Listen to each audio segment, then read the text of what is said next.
So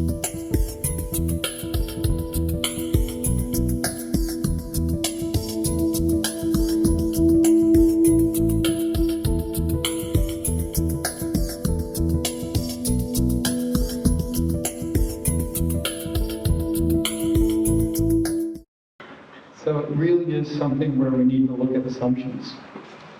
And a guy named Mark Duran, who, if any of you are into supporting people with autism, Mark Duran is one of the people you should be reading. He's at the University of South Florida. He wrote a book called Optimistic Parenting.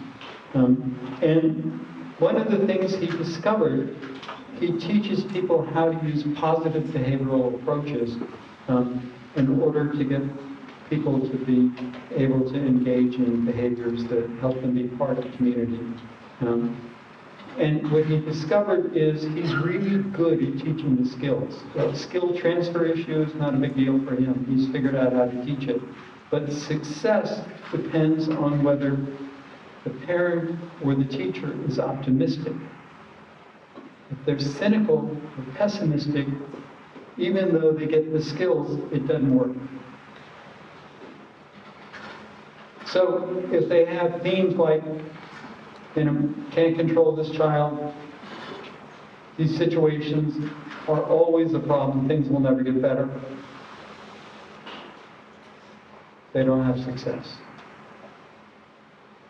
So what are the assumptions that you have?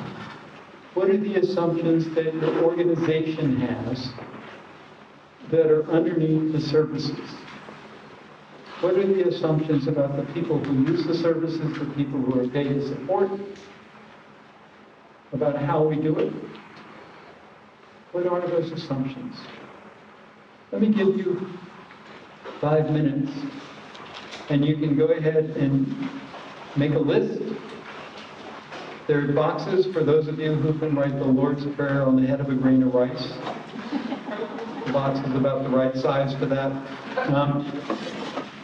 Or you can just make notes somewhere else. Or you can just talk about it at your table. But for 5 minutes, I want you to talk about what are the helpful assumptions that are present in your organization that help you move forward to people having life in the community where they have control. And what are the assumptions you have that are holding you back? Is anybody willing to share some of the hindering assumptions?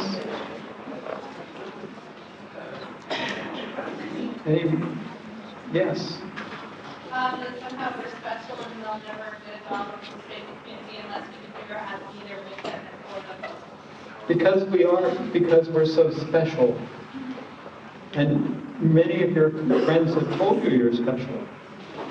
I usually want to hit them.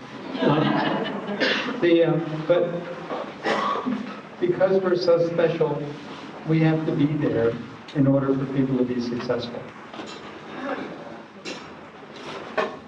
It's another hindering assumption.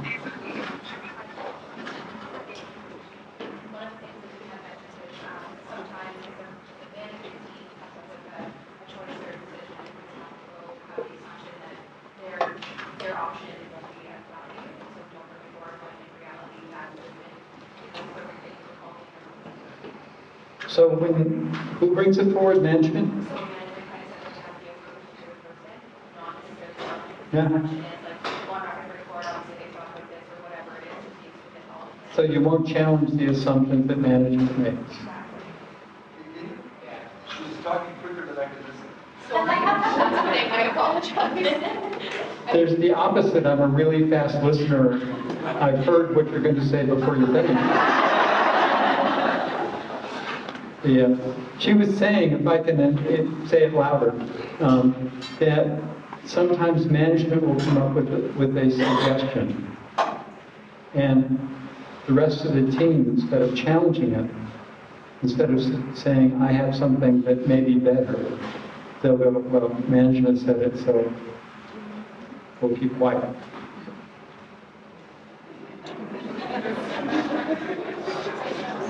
So people sitting at that table apparently want some of those stats.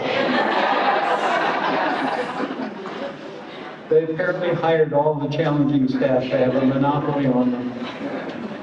But there is a tendency in meetings that the less time you spend with the person, the more time you spend talking.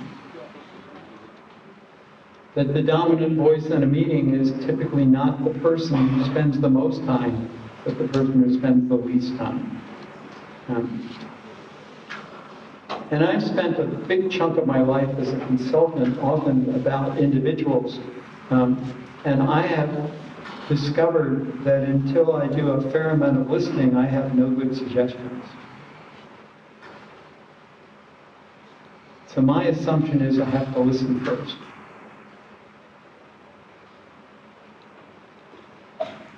One of the assumptions that people often make is who has control. We could do this were it not for that pesky ministry. There are these rules that are stopping us from changing. There's structures that are in the way. And the problem is that all of it is actually true. And we were talking during break about how documentation requirements really chip away at the amount of time you have to do stuff with people. But does it stop progress altogether? No. Can it be used as an excuse to not make progress? Yes. And it becomes one of the assumptions. Oh, if only. So, if you think of yourself as a leader, here's one of the issues for you. Assumptions only get changed when they're brought to the foreground. You want to change the assumption? You need to service it. Or you need to teach people what in behavioral terms is called an incompatible behavior. When we get a little later in the day to me talking about the stuff that I actually teach, person-centered thinking skills, part of their power is if you practice those skills, it changes your assumptions. But a lot of the assumptions really get changed when people go, let's talk about this. But it requires a climate where it's safe.